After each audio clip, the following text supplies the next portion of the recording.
That's Radha and Krishna dancing.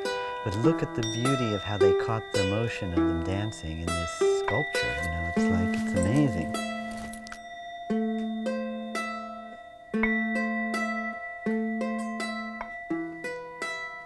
I'm Jeff K.D. Meyers, MD, of the Yoga Master Teacher Training, or YMTT.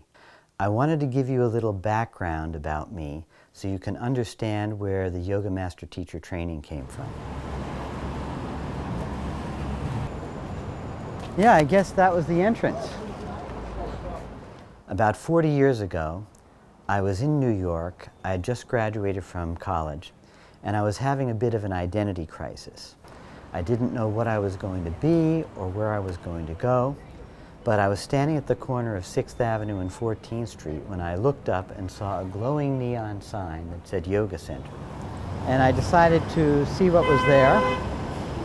I went in the door and walked up the 2 flights of stairs and knocked on the door, and who came to the door but this sweet man who ended up being Dharma.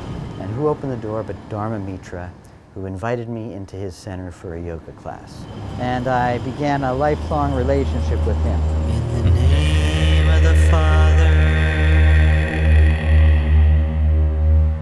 in the name of the Father, in the name of the Father,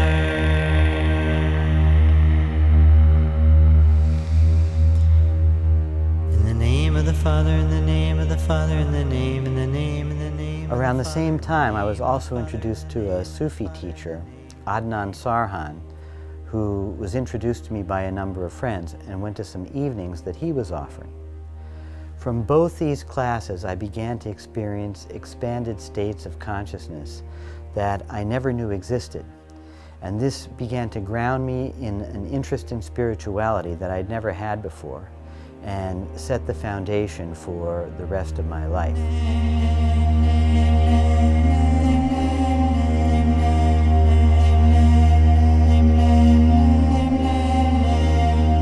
I began to experience visions of deities, but I would push them away because I felt that anything that was created by the mind wasn't real.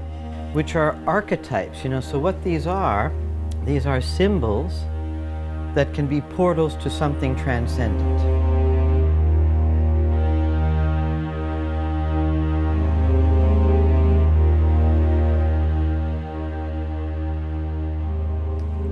The end of seeking came for me in a way I would have never expected.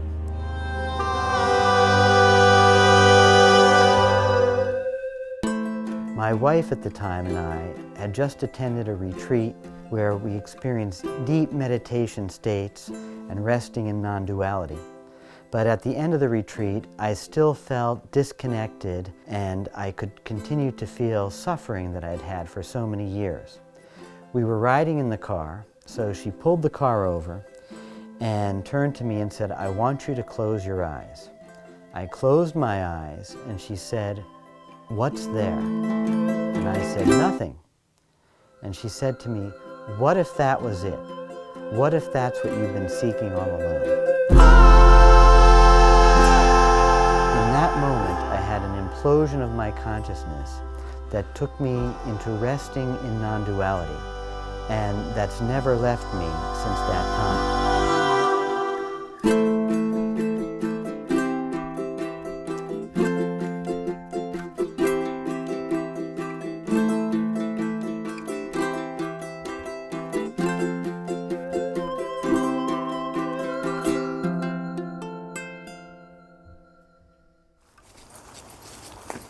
A few years later, I had 2 more visions that had a huge impact on me.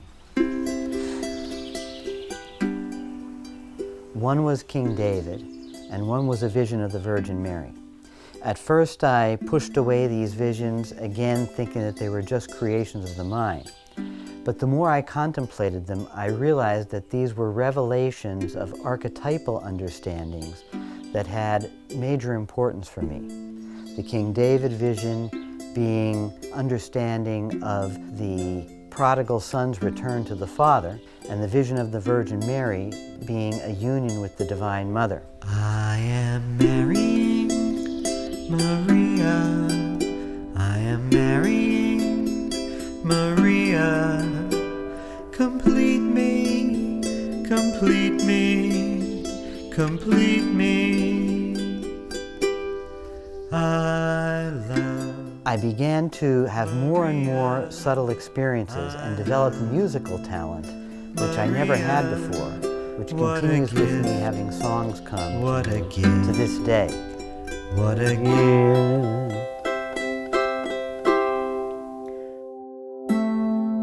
I also began to have experiences of subtle awarenesses that paralleled things that I had learned through Tantra and Tibetan Buddhist texts. This all culminated in a massive Kundalini awakening that has continued to this day.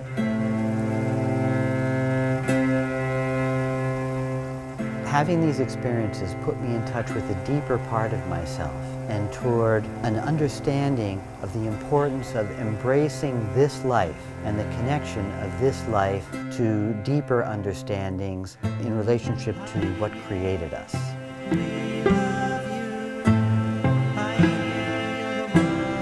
The most important thing that I've learned is this: there are no rules to spirituality. Each one of us has our own unique personal path toward realization, and that there are learnable skills that we can master that can help with this. The Yoga Master Teacher Training can help us to develop these skills.